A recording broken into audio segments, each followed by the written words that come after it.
साथियों, आप सभी का इस प्लेटफॉर्म पर स्वागत है।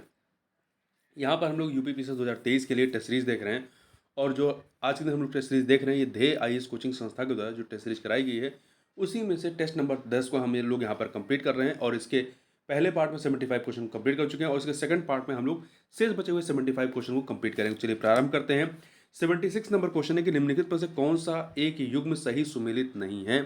तो देखिए, चंदन के वृक्ष कर्नाटक में होते हैं, सागौन के मध्य प्रदेश में मुख्यतः, ठीक है, साल के वृक्ष मुख्यतः केरल में नहीं होते हैं, बल्कि ये मुख्यतः जो है हिमाचल प्रदेश की कांगड़ा घाटी से लेकर असम के नवगांव जिले, हिमाचल के निचले ढालों एवं तराई के भागों में एवं उत्तर प्रदेश, उत्तराखंड, बिहार, असम, छोटा नागपुर, मध्य प्रदेश, उत्तरी तमिलनाडु तथा उड़ीसा आदि में पाए जाते हैं।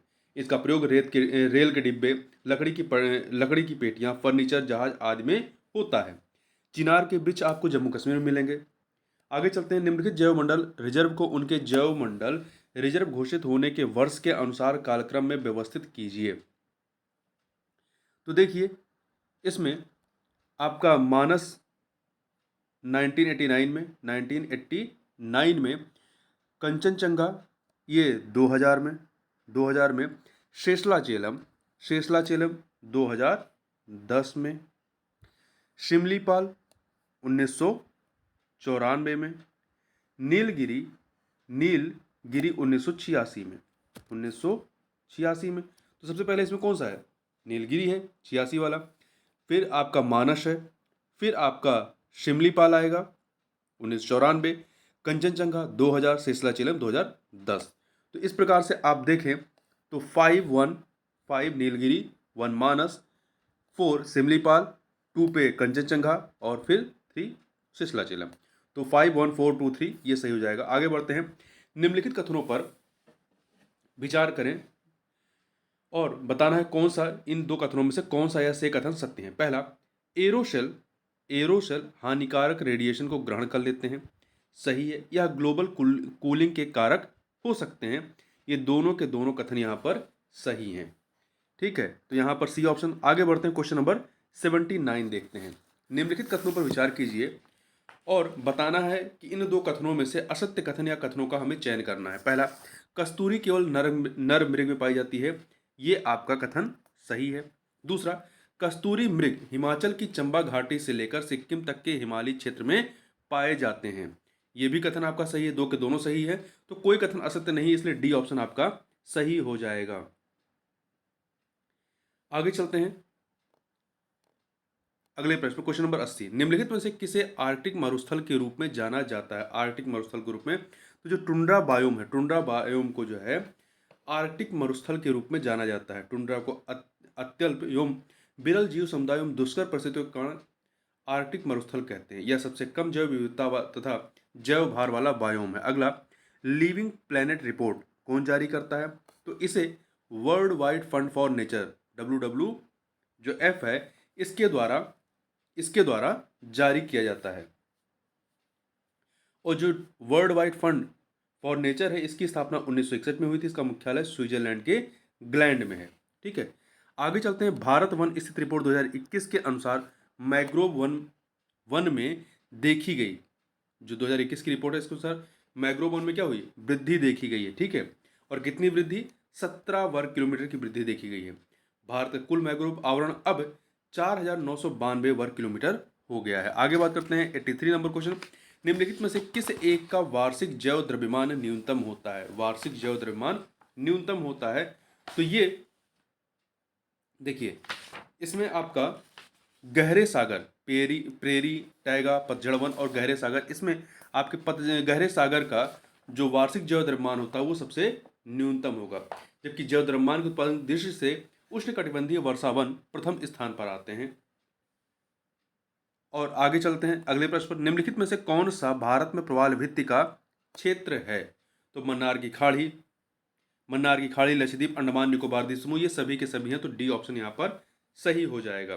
देखिए, जो आपकी प्रवाल भित्तियां, इसे समुद्री वर्षावन भी कहा जाता है। भारत प्रवाल भित्तियां मुख्यतः 4 क्षेत्रों में पाई जाती हैं: अंडमान एवं निकोबार द्वीप समूह, मन्नार की खाड़ी, लक्षद्वीप और कच्छ की खाड़ी। क्वेश्चन नंबर 85 देखते हैं। 85 में भारत की प्रथम वन नीति कब अपनाई गई थी? तो ये जो है आपकी 1900 सॉरी 1894 को अपनाई गई थी, 19 अक्टूबर 1894 को, जिसको वर्ष 1952 में 1952 में संशोधित किया गया था, जिसका मुख्य उद्देश्य संरक्षण और उत्पादन के बीच संतुलन लाने का था। अगला है हाथी घास किस बायोम में पाया जाता है। हाथी घास जो है आपका सवाना बायोम में पाए जाते हैं। सवाना बायोम का विस्तार भूमध्य रेखा या विषुवत रेखा के दोनों ओर 10 डिग्री से 20 डिग्री अक्षांशों के मध्य पाया जाता है। यहाँ घासों की प्रधानता पाई जाती है। घासों में सर्वप्रमुख तथा सर्वोच्च हाथी घास होती है। घासों में सर्वप्रमुख तथा सर्वोच्च हाथी घास होती है, इसकी ऊंचाई 5 मीटर तक होती है। आगे बात करते हैं राष्ट्रीय वायु गुणवत्ता सूचकांक में शामिल प्रदूषकों की संख्या कितनी है। तो ये संख्या 8 है। ठीक है, राष्ट्रीय वायु गुणवत्ता सूचकांक की शुरुआत 17 अक्टूबर 2014 को हुई।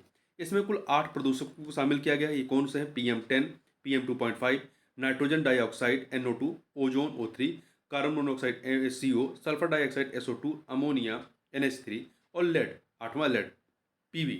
ठीक है, आगे बात करते हैं कैटरबरी घास का मैदान पाया जाता है कहाँ पर। तो ये आपका न्यूजीलैंड में पाए जाते हैं।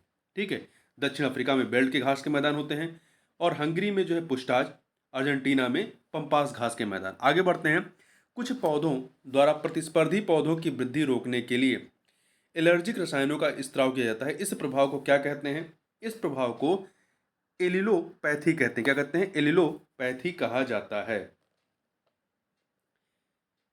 आगे चलते हैं, इससे होता क्या है? इससे अनैच्छिक वृक्षों और झाड़ियों की वृद्धि रुक जाती है। क्वेश्चन नंबर 90 देखते हैं, निम्नलिखित में से किस परितंत्र की औसत नेट प्राथमिक उत्पादकता निम्नतम है। तो इन चारों में खुले सागर की औसत नेट प्राथमिक उत्पादकता जो है वो निम्नतम है, सबसे कम है। देखिए, नेट प्राथमिक उत्पादकता जो होती है सकल प्राथमिक उत्पादकता में से कोशिकीय शोषण में व्यय ऊर्जा को यदि माइनस कर दें तो नेट प्राथमिक उत्पादकता आ जाती है। और विभिन्न पारितंत्रों में या इकोसिस्टम में उत्पादकता का भिन्न भिन्न स्तर पाया जाता है। जैसे ज्वार नदमुख में 1500 शुष्क ग्राम प्रति मीटर स्क्वायर प्रति वर्ष होता है औसत नेट प्राथमिक उत्पादकता। वहीं घास क्षेत्र का 600 है, टुंड्रा तथा अल्पाइन क्षेत्र का 140 है, और खुले सागर का 125 है। सर्वाधिक उत्पादकता उष्णकटिबंधीय वर्षा वनों में पाई जाती है। आगे चलते हैं, 91 नंबर देखते हैं, निम्नलिखित कथनों पर विचार कीजिए। 2 कथन दिए गए हैं और बताना इनमें से कौन सा सत्य है। खाद्य जाल की विविधता में वृद्धि से पारिस्थितिकी तंत्र की स्थिरता में कमी आती है। नहीं, पारिस्थितिक तंत्र की स्थिरता में वृद्धि होती है। तो पहला कथन गलत है। दूसरा, पारिस्थितिक पिरामिड का विचार चार्ल्स एल्टन ने 1927 में दिया था, ये कथन सही है। तो बी ऑप्शन आपका सही हो जाएगा। आगे चलते हैं, क्वेश्चन नंबर 92 देखते हैं। 92, एक चीज ध्यान रखिएगा, पारिस्थितिकी पिरामिड का विचार जो चार्ल्स एल्टन ने दिया था, इसीलिए इसे जो है एल्टोनियन पिरामिड भी कहते हैं। 92 नंबर क्वेश्चन देखते हैं। तो देखिए, कथन कारण का प्रश्न है। अभिकथन है कि लाइकेन वायु प्रदूषण के अच्छे सूचक होते हैं। सही है, कारण सल्फर डाइऑक्साइड की सूक्ष्म मात्राओं का भी इनकी वृद्धि पर दुष्प्रभाव पड़ता है। तो कथन कारण सही है और व्याख्या भी हो रहा है, इसलिए ए ऑप्शन सही हो जाएगा। क्वेश्चन नंबर 93 देखते हैं, पानी की घरेलू आपूर्ति हेतु आर्सेनिक तत्व की अधिकतम अनुमन्य मात्रा कितनी होनी चाहिए। तो कितनी होनी चाहिए? 0.050 मिलीग्राम प्रति लीटर होनी चाहिए। क्वेश्चन नंबर 94 देखते हैं, वैश्विक पर्यावरण सुविधा की यदि बात करें की स्थापना निम्नलिखित में से किस एक सम्मेलन के दौरान की गई थी। तो देखिए, इसकी स्थापना जो है आपका रियो अर्थ सम्मेलन 1992 में की गई थी। अगला है 95 नंबर, निम्नलिखित में से कौन सा एक युग में सही सुमेलित नहीं है, शब्द और संबंधित व्यक्ति का। तो देखिए, हरित विकास WS एडमस, पारिस्थितिकी तंत्र ट्रांसले, इकोलॉजी अर्नेस्ट हेकल, जैव विविधता एडवर्ड सुयस। नहीं, एडवर्ड सुयस का संबंध जो है वो बायोस्फीयर रिजर्व से है, जबकि जैव विविधता शब्द का संबंध जो है वो रेमंड दासमैन से है। तो डी वाला आपका सही नहीं है। अगला, निम्नलिखित में से कौन एक उपचार की स्वास्थाने अर्थात इन सीटू पद्धति नहीं है। तो देखिए, आप जो जैव उपचार की स्वास्थानीय तकनीकी है, इसमें आपकी बायोवेटिंग, बायो वेटिंग, जैव छिड़काव, बायो स्टिमुलेशन, जैव संवर्धन ये आते हैं। इसमें बायोपाइल्स नहीं आता। बायोपाइल्स जो है आपका जैव उपचार की वाह्य स्थानीय तकनीक या एक्स सीटू टेक्नोलॉजी के तहत आता है। तो जो वाह्य स्थानीय तकनीक है इसमें कंपोस्टिंग, लैंड फार्मिंग, बायोपाइल्स, बायोरिएक्टर इत्यादि आते हैं। आगे चलते हैं, क्वेश्चन नंबर 97 देखते हैं। क्वेश्चन नंबर 97, वर्ष 1958 में नागपुर में स्थापित किया गया राष्ट्रीय पर्यावरण अभियांत्रिकी शोध संस्थान किस मंत्रालय विभाग के अधीन कार्य करता है? इंग्लिश में इसका नाम है the national environmental engineering research institute. यह जो है आपका विज्ञान एवं प्रौद्योगिकी मंत्रालय के तहत कार्य करता है, जिसकी स्थापना 1958 में हुई थी, 1958 में। और कहाँ पर? नागपुर में। आगे बढ़ते हैं, निम्नलिखित में से किस एक अधिनियम के द्वारा यह परिभाषित किया गया कि पर्यावरण किसी जीव के चारों तरफ घिरे भौतिक एवं जैविक दशाएं और उनके साथ अंतःक्रिया को सम्मिलित करता है? तो पर्यावरण संरक्षण अधिनियम 1986 के तहत इसको परिभाषित किया गया। आगे बढ़ते हैं, ऐसे भारतीय उत्पाद जो पर्यावरण के प्रति मैत्रीपूर्ण होते हैं को निम्न में से कौन सा प्रमाण पत्र दिया जाता है? तो इसे इको मार्क दिया जाता है। क्या दिया जाता है? इको मार्क दिया जाता है। पर्यावरण संरक्षण अधिनियम 1986 के संबंध में निम्नलिखित कथनों पर विचार कीजिए। दो कथन दिए गए, बताना इनमें से कौन सा या से सही है। इस अधिनियम को 1972 की स्टॉकहोम कॉन्फ्रेंस को लागू करने हेतु पास किया गया था, ये कथन सही है। दूसरा, यह कानून स्वैच्छिक है, इसके तहत दंड का प्रावधान नहीं है। इसके तहत दंड का प्रावधान है, इसलिए पहला कथन सही, दूसरा गलत है। ए ऑप्शन सही हो जाएगा। अगला है, निम्नलिखित पर विचार कीजिए। 5 चीजें दी गई हैं, बताना उपरोक्त में से कौन सा या से धारणीय विकास को के अंतर्गत सम्मिलित हैं। तो देखिए, जल, ऊर्जा, स्वास्थ्य, कृषि, जैव विविधता ये सभी के सभी धारणीय विकास के अंतर्गत आते हैं। तो डी ऑप्शन आपका सही हो जाएगा। क्वेश्चन नंबर 102 देखते हैं, निम्नलिखित में से कौन सा एक युग्म सही सुमेलित नहीं है?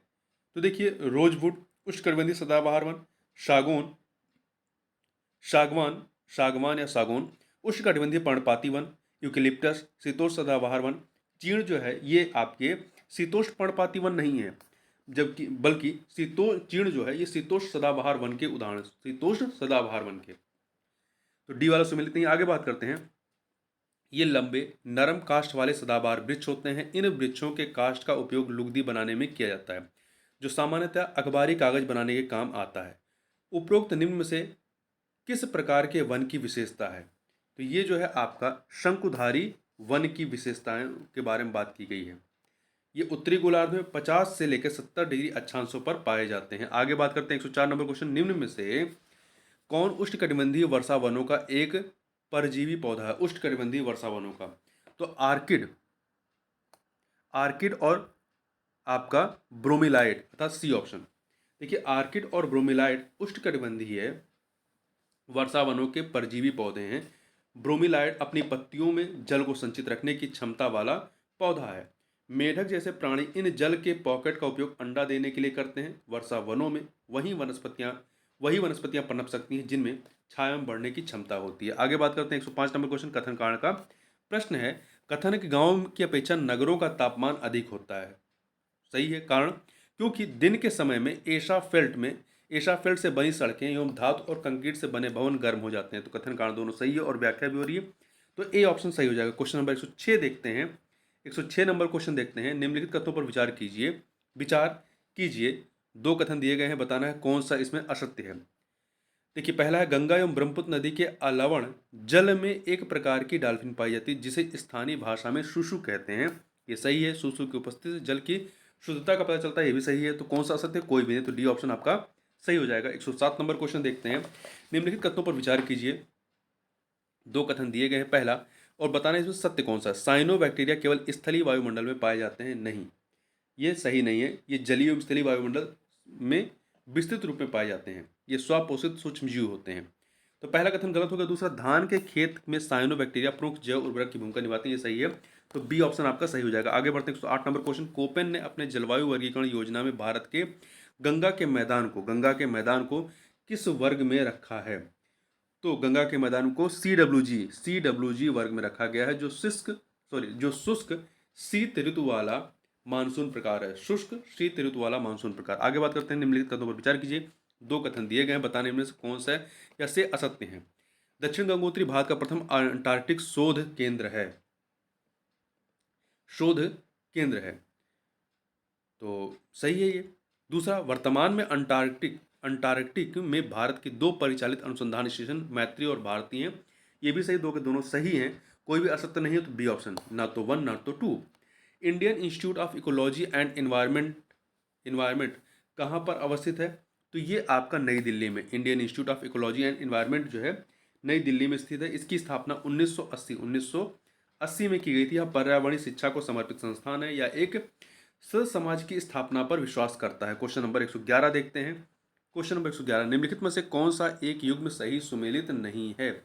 दिवस के बारे में तो देखिए, विश्व ओजोन दिवस 16 सितंबर, विश्व शौचालय दिवस 19 नवंबर, अंतर्राष्ट्रीय पृथ्वी दिवस जो है ये आपका 20 अप्रैल नहीं 22 अप्रैल को होता है, तो सी वाला सही नहीं है। और वहीं विश्व वानिकी दिवस 21 मार्च को होता है। अगला है, निम्नलिखित कथनों पर विचार कीजिए, 2 कथन दिए गए हैं, बताना सत्य कथन कौन से हैं। सत्य कथन देखिए, जैव विविधता पृथ्वी पर समान रूप से वितरित है, नहीं, समान रूप से वितरित नहीं है। जैव विविधता भूमध्य रेखा की तरफ बढ़ती है, मतलब भूमध्य रेखा पर अधिक होती है, ये सही है, तो बी ऑप्शन आपका सही हो जाएगा, केवल 2। निम्न में से कौन जलवायु परिवर्तन का कारक है? कौन सा? तो प्रदूषण, ग्रीन हाउस गैसें, ओजोन परत का क्षरण, ये सभी के सभी मिलकर के इसके कारक हैं, तो डी ऑप्शन। अगला, 2 सूचियां दी गई हैं राष्ट्रीय उद्यान और किस राज्य में है, इन्हें हमें सुमेलित करना है। देखिए, बाल पक्रम राष्ट्रीय उद्यान ये कहाँ पर है? मेघालय में 1 से मिलाइए।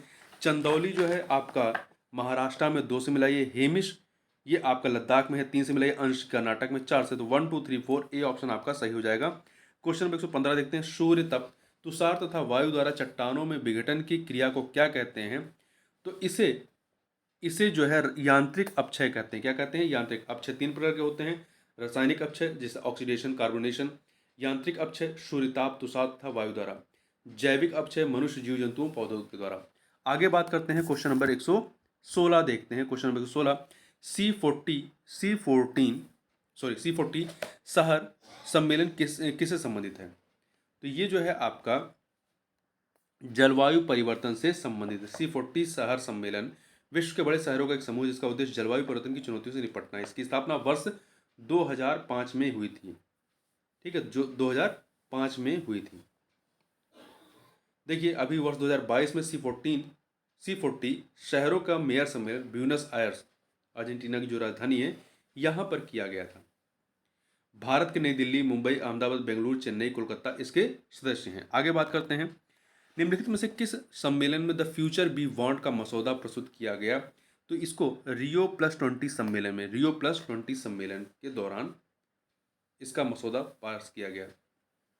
द फ्यूचर बी वांट 2012 में हुआ था ये। आगे बात करते हैं, ओजोन छिद्र के संबंध में असत्य कथन क्या है? असत्य कथन कौन सा है? तो देखिए, ओजोन परत में छेद सर्वप्रथम फॉरमैन द्वारा 1973 ईस्वी में अंटार्कटिका में देखा गया था। ये कथन आपका सही है। ओजोन छिद्र को मापने की इकाई डॉप्सन मीटर है, सही है। अंटार्कटिका पर ओजोन छिद्र में वृद्धि सबसे अधिक सितंबर-अक्टूबर माह में देखी गई, ये भी सही है। ओजोन परत में छेद का प्रमुख कारक कार्बन डाइऑक्साइड है, नहीं। ओजोन परत में छेद का प्रमुख कारक क्लोरीन है। ठीक है, तो यहाँ पर डी वाला आपका सही नहीं है। अगला, पर्यावरणीय निष्पादन सूचकांक EPI जारी किया जाता है किसके द्वारा? तो इसको जो है आपका वर्ल्ड इकोनॉमिक फोरम के द्वारा, वर्ल्ड इकोनॉमिक विश्व आर्थिक मंच के द्वारा जारी किया जाता है। देखिए, 2022 के पर्यावरणीय निष्पादन सूचकांक में भारत का अंतिम स्थान 180वें स्थान पर रखा गया, और यह जो है प्रत्येक 2 वर्ष पर जारी किया जाता है। आगे बात करते हैं, रुको और जाओ, स्टॉप एंड गो डिटरमिनिज्म की अवधारणा का संबंध निम्नलिखित में से किस अवधारणा से है? तो इसका संबंध नवनियतवादी से है। ठीक है, तो देखिए, नवनियतवादी अवधारणा का जनक ग्रिफिथ टेलर को माना जाता है। इन्होंने प्रकृति के संदर्भ में दोनों ही अतिवादी अवधारणाओं, नियतवादी जिसमें केवल प्रकृति श्रेष्ठ है और संभववादी जिसमें मानव श्रेष्ठ है, का खंडन किया था। प्रकृति के संबंध में रुको और जाओ की अवधारणा दी, जो ट्रैफिक सिग्नल पर रुकने और जाने के समान है, अर्थात मानव को पहले प्रकृति को समझने का प्रयास करना चाहिए और उसके बाद अपनी विकास नीतियों का निर्धारण करना चाहिए। सतत विकास की अवधारणा का संबंध इसी से है। क्वेश्चन नंबर 121 देखते हैं। इसमें दो कथन दिए गए हैं, बताना निम्नलिखित में से सही कथन का चयन हमें करना है। तो देखिए, international union for conservation of nature OECM tag उन क्षेत्रों को देता है, नेचर OECM टैग उन क्षेत्रों को देता है जो संरक्षित नहीं है लेकिन वहां समृद्ध जैव विविधता पाई जाती है। सही है। अरावली जैव विविधता पार्क OECM टैग प्राप्त करने वाला भारत का पहला स्थल है। दो के दोनों कथन यहाँ पर सही है, तो सी ऑप्शन आपका सही हो जाएगा। आगे बढ़ते हैं 122 नंबर, पारिस्थितिकी पदछाप अर्थात इकोलॉजिकल फुटप्रिंट के नाप की इकाई क्या है? तो ये आपका भूमंडलीय हेक्टेयर है, ग्लोबल हेक्टेयर्स, ये ऑप्शन। अगला है, निम्नलिखित में से कौन सा या से सही है? दो कथन दिए गए हैं। तो देखिए, पहला, विश्व के कुल 17 मेगा डाइवर्सिटी प्रदेशों में भारत शामिल नहीं है। तो देखिए, इसमें भारत भी शामिल है। विश्व के कुल 17 मेगा डाइवर्सिटी प्रदेशों में भारत को भी शामिल किया गया है। ठीक है। दूसरा, हॉटस्पॉट शब्द का प्रयोग सर्वप्रथम नॉर्मन मायर्स द्वारा किया गया था। ये कथन सही है, तो बी ऑप्शन आपका सही हो जाएगा। देखिए, जैव विविधता की दृष्टि से भारत एक समृद्ध देश है। जैव विविधता की दृष्टि से भारत विश्व के 10 एवं एशिया के 4 शीर्ष देशों में शामिल हैं। आगे बढ़ते हैं, एक मनुष्य के जीवन को पूर्ण रूप से धारणीय बनाने के लिए आवश्यक न्यूनतम भूमि क्या कहलाती है? तो ये आपका पारिस्थितिकी पदछाप कहलाती है। क्या कहलाती है? पारिस्थितिकी पदछाप कहलाती है, इकोलॉजिकल फुटप्रिंट कहलाती है। 125 नंबर, निम्नलिखित कथनों पर विचार करें। दो कथन दिए गए हैं, बताना इनमें से कौन सा सत्य है। पहला, वर्ष 1997 में विश्व पर्यावरण सम्मेलन जापान के क्योटो शहर में आयोजित किया गया। ये कथन सही है। दूसरा, क्योटो प्रोटोकॉल 16 फरवरी 2005 में लागू हुआ। 16 फरवरी 2005 से लागू मतलब प्रभावी होता है। दोनों कथन सही है, सी ऑप्शन आपका सही हो जाएगा। क्वेश्चन नंबर 126 देखते हैं, 126। मार्च 2022 में संयुक्त राष्ट्र निर्वहनी विकास समाधान नेटवर्क UNSDSN द्वारा जारी विश्व प्रसन्नता रिपोर्ट 2022 में भारत का क्या स्थान रहा है? तो भारत का इसमें 136वां स्थान था। ठीक है, भारत का 136वां स्थान था। और सबसे लास्ट में 146वें स्थान पर कौन है? अफगानिस्तान। और पहले स्थान पर कौन है सबसे खुशहाल? वो है आपका फिनलैंड। 94वें पुरस्कार, ऑस्कर पुरस्कार 2022 के संबंध में निम्नलिखित में युग्मों में से कौन सा या से सही सुमेलित हैं? तो देखिए, सर्वश्रेष्ठ फिल्म का पुरस्कार जो है कोडा फिल्म को, जिसके निर्देशक शियान हेडर थे। सर्वश्रेष्ठ अभिनेता बिल स्मिथ को किंग रिचर्ड के लिए। सर्वश्रेष्ठ अभिनेत्री जेसिका चेस्टन को, ना कि एरियाना डिवोस को, जेसिका चेस्टन को film the eyes of Tammy फे के लिए। तो पहला दूसरा सही है, पहला दूसरा सही है, तीसरा सही नहीं है, बी ऑप्शन हो जाएगा, बी ऑप्शन। आगे बढ़ते हैं, फरवरी 2022 में केंद्र सरकार द्वारा नव भारत साक्षरता कार्यक्रम को मंजूरी प्रदान की गई। इसका उद्देश्य क्या है? तो देखिए, इसका उद्देश्य आप देखें तो वयस्क शिक्षा के सभी पहलुओं को कवर करना है। ठीक है, फरवरी 2022 में प्रारंभ किया गया। आगे बढ़ते हैं, 129 नंबर क्वेश्चन, वर्ष 2023 में किस देश को अंतर्राष्ट्रीय ओलंपिक समिति की 140वीं बैठक की मेजबानी का अधिकार प्राप्त हुआ है? तो भारत को प्राप्त हुआ है। ठीक है, देखिए, फरवरी 2022 में बीजिंग, चीन की जो शहर बीजिंग में IOC की 139वीं बैठक में भारत को वर्ष 2023 में 140वीं बैठक की मेजबानी का अधिकार प्रदान किया गया। इससे पूर्व भारत में यह बैठक वर्ष 1983 में आयोजित हुई थी। 130 नंबर क्वेश्चन देखते हैं, मार्च 2022 में भारत एवं किस देश के रक्षा बलों के मध्य लामितीय 2022 नामक संयुक्त सैन्य अभ्यास का आयोजन किया गया? तो भारत और सेशल्स के बीच में यह एक द्विवार्षिक प्रशिक्षण कार्यक्रम है। इसका आयोजन वर्ष 2001 से किया जा रहा है।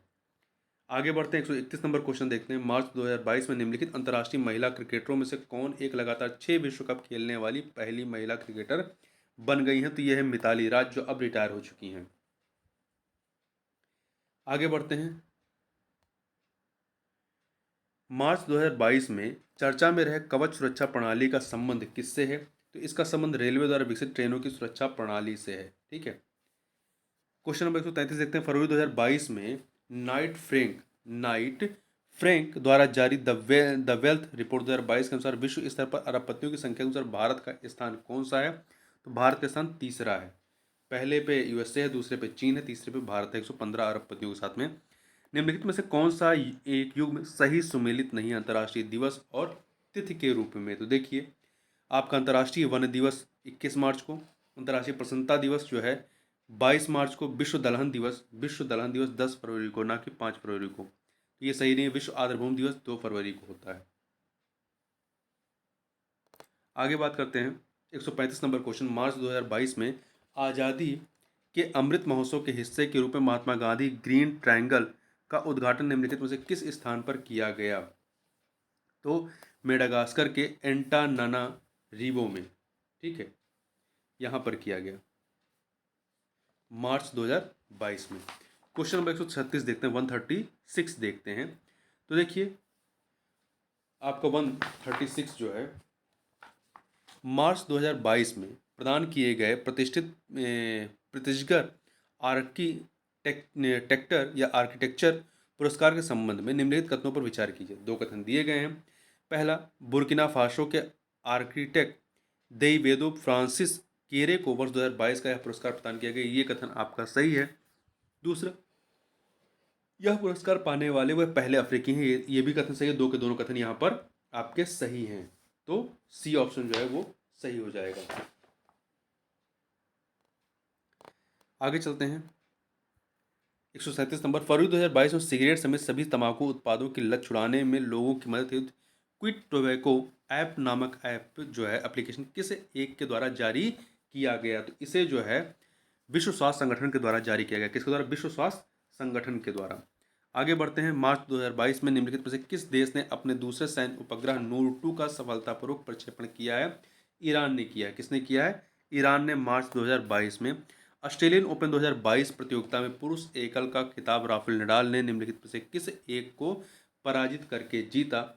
तो देखिए, ऑस्ट्रेलियन ओपन जो है ये डेनियल मेदवेदेव को हरा करके जीता है, ठीक है। और वहीं महिला एकल के विजेता ऑस्ट्रेलिया की एशले बार्टी रही हैं, और पुरुष एकल में राफेल नडाल रहे हैं, और महिला में एशले बार्टी रही हैं। आगे बढ़ते हैं। फरवरी 2022 में प्रसिद्ध पार्श्व गायिका लता मंगेशकर का निधन हो गया। उनका मूल नाम क्या था? तो उनका मूल नाम हेमा मंगेशकर था। क्या नाम था? हेमा मंगेशकर था। आगे बढ़ते हैं और ध्यान रखिएगा, इन्हें जो है 2001 में भारत रत्न दिया गया था। 2001 में। 141 नंबर देखते हैं। भारतीय प्रतिभूति एवं विनिमय बोर्ड द्वारा निवेशकों को सशक्त एवं जागरूक करने के उद्देश्य के साथ किस एक मोबाइल ऐप को लॉन्च किया गया? तो किसको लॉन्च किया गया? सारथी मोबाइल ऐप को। किसको? सारथी। ए ऑप्शन आपका सही हो जाएगा। इस ऐप का उद्देश्य निवेशकों को प्रतिभूति बाजार के बारे में जानकारी प्रदान करने के साथ साथ उन्हें सशक्त बनाना है। अगला है वी वॉक्स द्वारा जारी भारत कौशल रिपोर्ट 2022 के अनुसार सर्वाधिक रोजगार प्रदान करने वाले राज्यों का सही क्रम क्या है? तो सही क्रम है महाराष्ट्र, उत्तर प्रदेश, केरल। महाराष्ट्र, उत्तर प्रदेश और केरल है। आगे चलते हैं 143 नंबर क्वेश्चन। मार्च 2022 में गिलबर्ट एफ होंगेवो होंगवो को किस अंतर्राष्ट्रीय संस्था के महानिदेशक के रूप में चुना गया है? तो किस संस्था के? आईएलओ के संस्था के, मतलब अंतर्राष्ट्रीय श्रम संगठन के महानिदेशक के रूप में चुना गया है। वह अफ्रीकी देश टोगो के पूर्व प्रधानमंत्री तथा इस पद पर चुने जाने वाले पहले अफ्रीकी हैं। अगला है डेनिश पार्नेल सुलिवन को वर्ष 2022 के लिए गणित के क्षेत्र में प्रदान किए जाने वाले एबल पुरस्कार से सम्मानित किया गया। वह किस देश के निवासी रहे हैं? तो वो अमेरिका के निवासी रहे। कहाँ के? अमेरिका के निवासी रहे हैं। एबल पुरस्कार को गणित का नोबेल पुरस्कार भी कहा जाता है। और ये जो डेनियल पार्नेल सुलिवन को जो पुरस्कार दिया गया टोपोलॉजी में उनके योगदान के लिए दिया गया है। क्वेश्चन नंबर 145 देखते हैं। एक उद्यमी अनुकूल वातावरण तथा क्षेत्र से निर्यात को बढ़ावा देने के उद्देश्य के साथ मार्च 2022 में गल्फ बिजनेस समिट का आयोजन किस राज्य केंद्र शासित प्रदेश में किया गया? तो कहाँ किया गया? जम्मू कश्मीर में। आगे चलते हैं 146 देखते हैं। पर्यावरणीय वाष्पीकरण के मूल्यांकन में योगदान हेतु निम्नलिखित में से किन्हें वर्ष 2022 के स्टॉकहोम वाटर पुरस्कार से सम्मानित किया गया? तो किसे सम्मानित किया गया? विल्फ्रेड ब्रूटसर्ट को, ठीक है, इन्हें सम्मानित किया गया है। और इस पुरस्कार को व्यापक रूप से जल का नोबेल पुरस्कार भी कहा जाता है, ठीक है। आगे बात करते हैं, मार्च 2022 में प्रारंभ की गई तेजस स्किलिंग प्रोजेक्ट का उद्देश्य क्या है? तो इसका उद्देश्य विदेशों में भारतीयों को कौशल प्रदान करना है। मार्च 2022 में इसको प्रारंभ किया गया है, ठीक है। यह परियोजना स्किल इंडिया इंटरनेशनल प्रोजेक्ट के तहत भारतीयों को प्रशिक्षित करने की एक पहल है। अगला है 148 एनुअल फ्रंटियर रिपोर्ट 2022 के अनुसार उत्तर प्रदेश के मुरादाबाद शहर को विश्व स्तर पर दूसरे सबसे अधिक ध्वनि प्रदूषित शहर का दर्जा दिया गया। यह रिपोर्ट प्रकाशित की गई किसके द्वारा? यह रिपोर्ट पहले नंबर पर ढाका है। यह रिपोर्ट जो है UNEP United Nation Environment Programme के द्वारा जारी किया गया था। 149 मार्च 2022 में विश्व बैंक द्वारा दुनिया का पहला वन्य जीव बॉन्ड जारी किया गया। इसका उपयोग किया जाएगा। इसका उपयोग जो है आपका दक्षिणी अफ्रीका में काले गैंडों के संरक्षण के लिए किया जाएगा।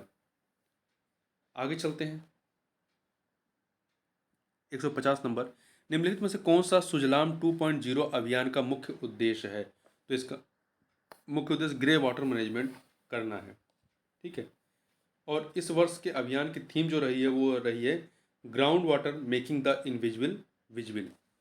तो इस प्रकार से इस वीडियो में बस इतना ही। मिलते हैं नेक्स्ट वीडियो में, तब तक के लिए बहुत बहुत धन्यवाद।